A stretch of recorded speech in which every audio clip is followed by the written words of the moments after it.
Okay, this is your final episode for Chapter 17, and in this video we'll be talking about selective precipitation and the effects of pH on solubility.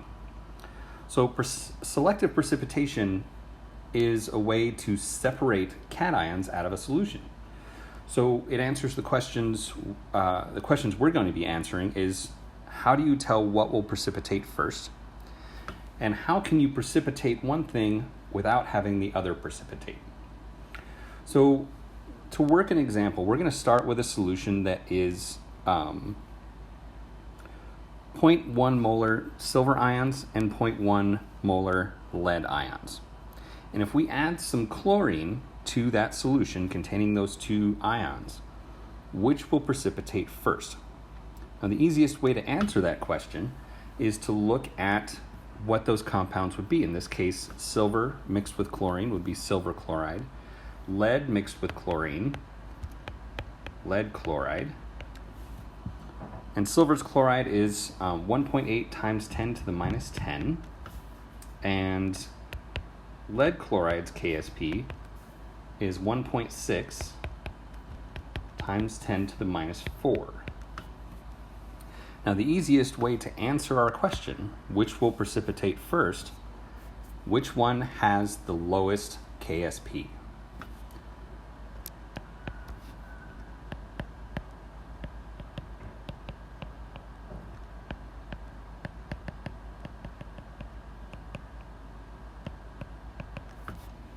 Okay, so if it's just a matter of which will precipitate first when you start adding chlorine to the situation, the one with the lowest Ksp precipitates first. Okay, it's pretty simple thing. Now the next question is let's say I want to precipitate all of the chlorine but leave all of the lead in the solution. How do I do it? So what I'm going to do is I'm going to set up a Ksp expression for each one and solve for x.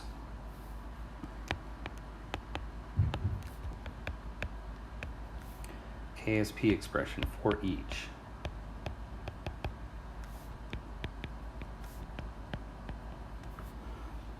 Okay, so if I look at my silver chloride and I write the dissolution equation, got silver plus aqueous plus chlorine minus aqueous. So my Ksp expression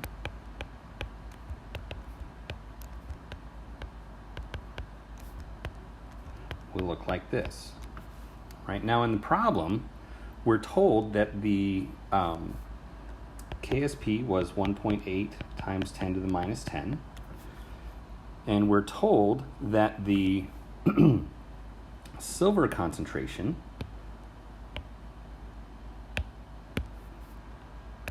is 0.1 molar. So now all I have to do is solve for the chlorine to find out how much chlorine to add in order to make the silver chloride start to precipitate. So when I solve for the chlorine, the answer comes out to be 1.8 times 10 to the minus 9. Okay, great. So what does that tell you? That tells you that when the chlorine concentration gets here, silver chloride will precipitate.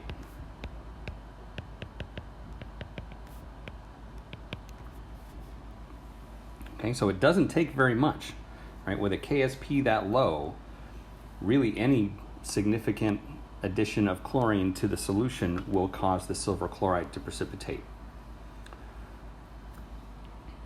Okay, now let's take a look at the lead and find out what the chlorine concentration needs to be in order to cause the lead to precipitate. So our lead chloride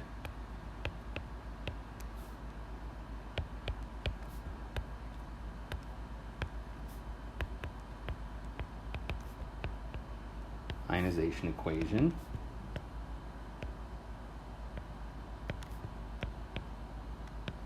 looks like this. So our Ksp expression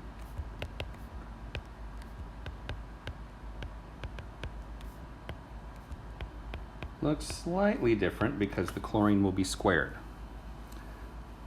All right, and we're told that the Ksp was 1.6 times 10 to the minus 4. And in the problem, we're given that the lead is 0.1 molar. So when we solve for the chlorine,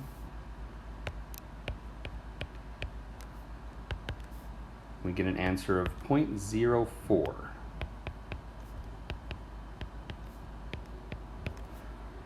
Okay, so if our lead concentration is 0.1, when the chlorine concentration gets to be 0.4, lead chloride will start to precipitate.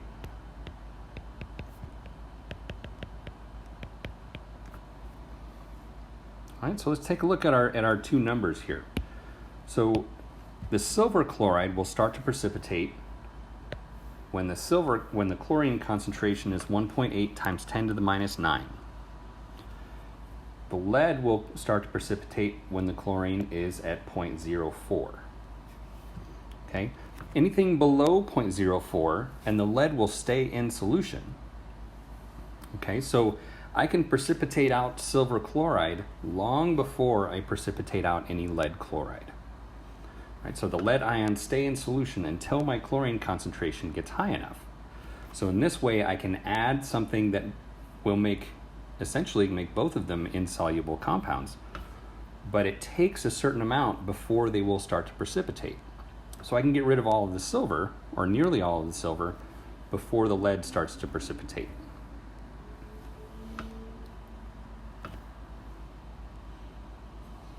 All right, now let's take a look at when the lead starts to precipitate, how much silver is left at that point in time. Okay, so we're talking about at 0.04.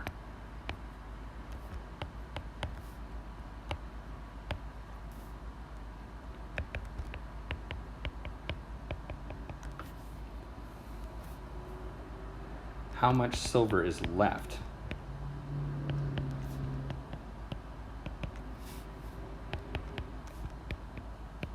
Unprecipitated. All right, so we know that the silver will start to precipitate out as silver chloride long before we get to the 0.04. So once we get to the point where the lead starts to precipitate, how much silver is left? All right, so we use the same tactic, only this time we leave the lead as the unknown value. We know the silver concentration is 0.04. Excuse me, the chlorine concentration is 0.04. Equals our Ksp, which was 1.8 times 10 to the minus 10. So when we solve for that, the silver ion concentration in solution will be 4.5 times 10 to the minus 9 molar. When the lead chloride starts to precipitate.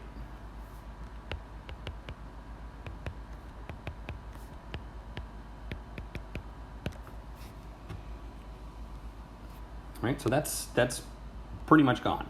All right, so let's find out just how far gone it is.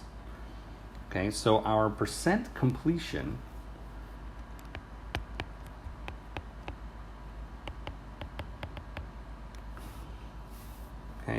is 100 minus the percent left over. All right, so our percent left over, or our percent remaining,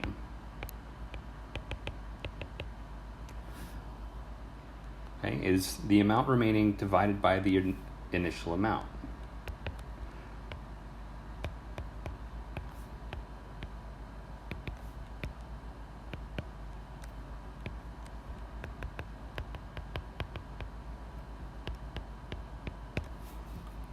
Times 100, of course. So in the problem that we have here, we figured out that the amount of silver remaining was 4.5 times 10 to the minus 9. So our percent remaining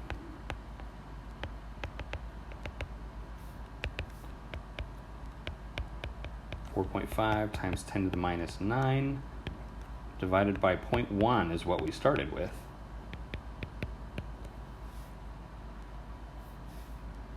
Means that there is 4.5 times 10 to the minus 6% remaining. Oops, I said 9. It should be a 6.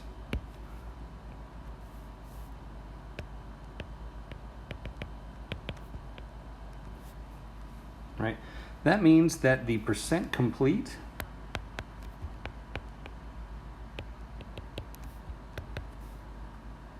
%99.99955% complete. Okay, so this is essentially all of the silver gone.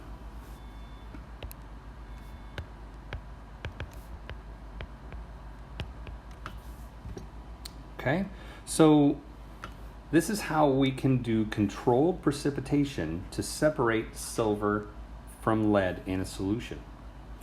So another way that you can go about this in a slightly less calculated method is by qualitative analysis.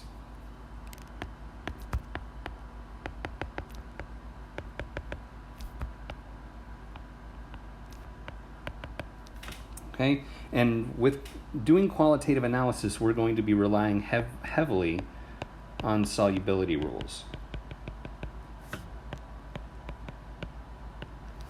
All right, that thing that you learned way back in Gen Chem 1 that your professor undoubtedly made you memorize.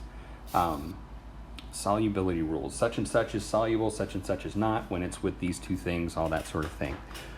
So what we're going to be doing in qualitative analysis is selective precipitation to identify the presence of certain cations.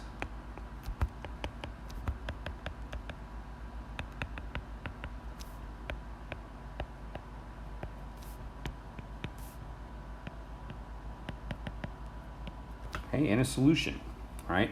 So the easiest example for this is, let's say you are in a laboratory and you find an unlabeled beaker. Unlabeled beaker, it's got some clear liquid in it, some colorless liquid, and it might contain silver ions,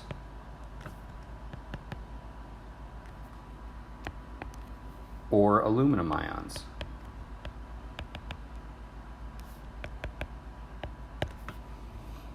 All right, so how can you find out which?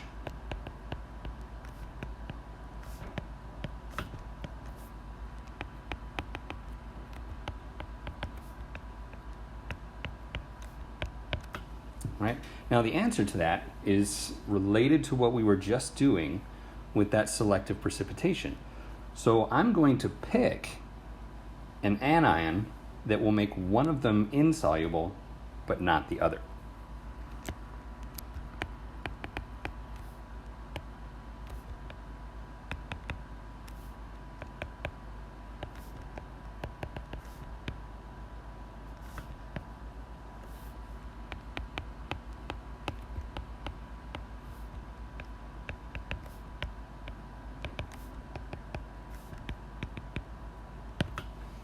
Right, so I'm thinking about like silver combined with, I don't know, nitrate, or silver combined with bromine, or silver combined with, you know, something like that, or aluminum combined with some other anion.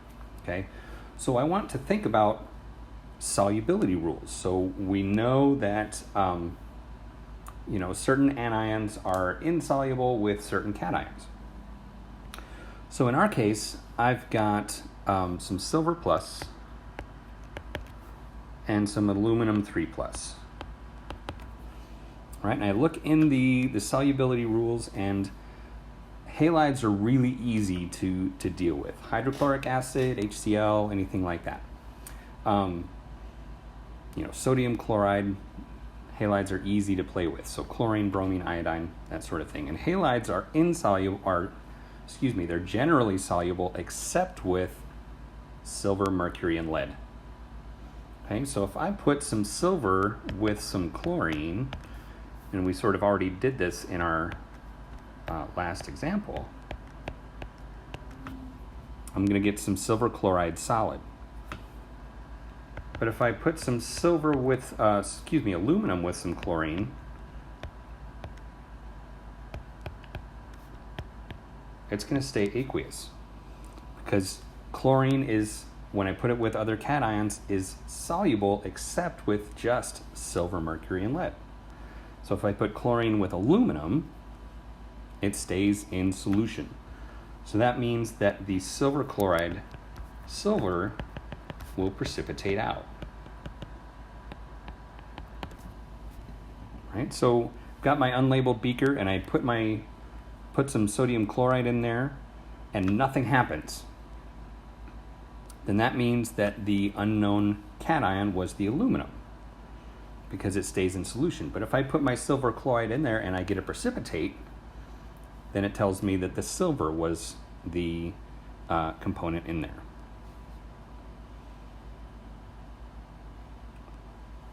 All right, so let's move on to our final topic, is the effect of pH on solubility.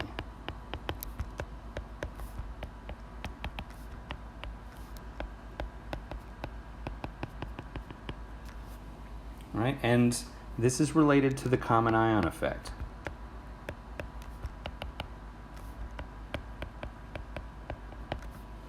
All right, so let's take a look at a compound, iron hydroxide.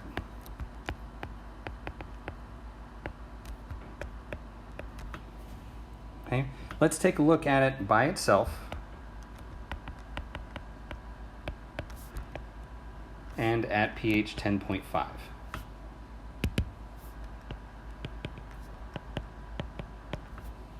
Okay, and we're going to take a look at the solubility in both scenarios. And the Ksp for iron hydroxide is 4 times 10 to the minus 38. So iron hydroxide is very, very, very insoluble, right? Very little will come apart in solution, okay? So let's look at iron hydroxide by itself and find the molar solubility by itself.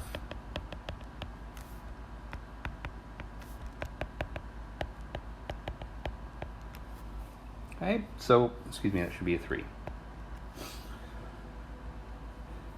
right, so our strategy is to make an ice table for the dissolution. All right, solid. We've got some iron 3 plus aqueous and 3 hydroxides aqueous. All right. Hopefully already you're thinking about the fact that we're going to put this in a pH 10.5, and hopefully you're already kind of thinking about that OH minus and what it's going to do. All right, so our ice table is going to have nothing there, nothing there, and nothing there. We'll have a plus X because we want to see how much solid will form. How much of the solid will come apart, okay? When we want to find out what is the solubility, we're concerned with how much of the solid will come apart. Let me put that up here.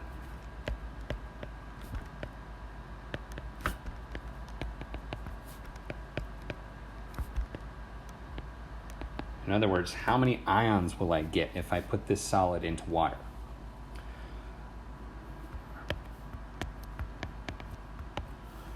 Right, so, and actually, sorry, it should be a plus 3x. Right, so my Ksp is my iron plus my hydroxide cubed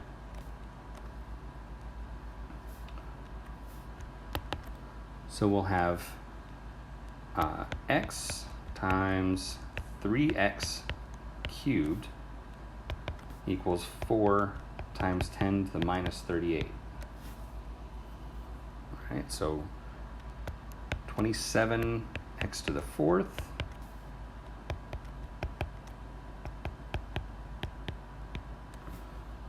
Right, so we'll do that arithmetic and we find out that x is going to equal 1.96 times 10 to the minus 10 molar.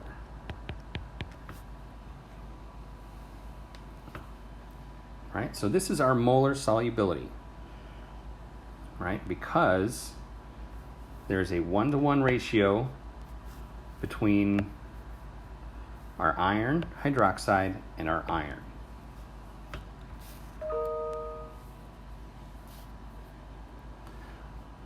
Right, so if we turn that into grams, we can take a look at it in terms of the solubility, not the molar solubility, but just the solubility of iron hydroxide will be 3 times 10 to the minus 8 grams per liter. All right, this is very low solubility. Right, you would be hard pressed to weigh out 3 times 10 to the minus 8 grams on any balance on the planet. Right, so now let's take a look at it in pH 10.5.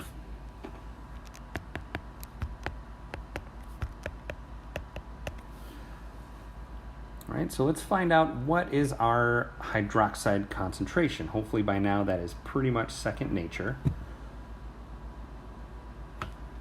So 14 minus the pH gives us our pOH 3.5.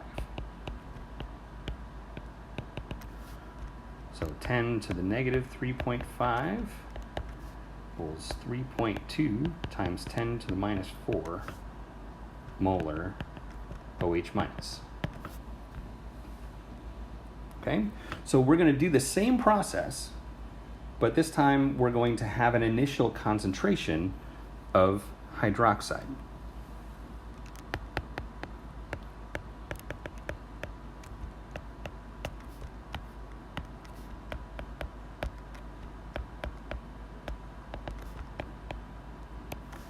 Plus 3 OH minus. Right, and we've got our ice table, so we'll have nothing here, 0 here, but this time we'll have an initial concentration of OH from our basic solution. All right, and we'll have our plus x, or plus 3x,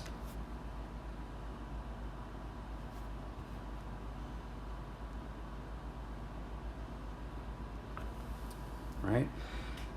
And we can, well, I'm looking at my notes and writing at the same time. So 3.2 times 10 to the minus 4 plus 3x, right? And thinking about our Ksp, remember our Ksp was 4 times 10 to the minus 38, right? So even at 3.2 times 10 to the minus 4 is still more than enough distance for us to simplify our math and say x is small. Right, so we can set this up as 4.4 times 10 to the minus 38 equals x times 3.2 times 10 to the minus 4 cubed. Right, we solve for that and we find out that x equals 1.2 times 10 to the minus 27. Right, now let's look at our original situation. We had 1.96 times 10 to the minus 10, right, for the molar solubility of iron hydroxide by itself. And now we have 1 to the minus 27 in the presence of, in a basic solution, right? And if we calculate this out to grams, this will come out to be 2 times 10 to the minus 25 grams per liter.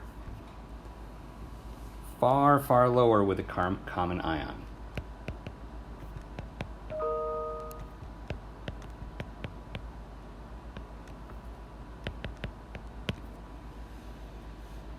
Right, so you could even sort of surmise this.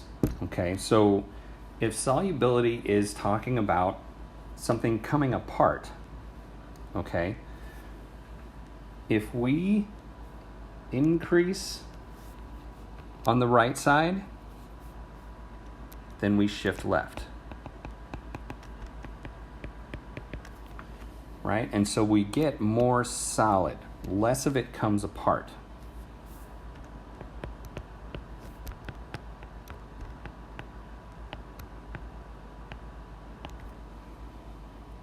Okay, the same would be true if I started with a solution that already had some iron in it. Less of the iron hydroxide would come apart. Okay, so same thing goes for acidic solutions. So if I was looking at something that was related to an acid instead of a base, in this case I've got iron hydroxide, it's related to a base. So if I had something that was related to an acid coming apart, say if one of the things that it gave up was a proton, if I were to do that work in an acidic environment, my solubility would also go down. Okay, so it relates to the common ion effect in no particularly special way. All right, we showed in one of our early examples how the common ion effect with the iodine, in the lead iodide example, how the presence of iodine caused the solubility to drop. This is no different, all right? But we're now relating it to what you already know about acids and bases. But the principles are the same. So that's going to do it for Chapter 17. I hope that this has been something that you've been able to digest and manage to understand. If not, I'm available by email. Please contact me. I like to help you all out.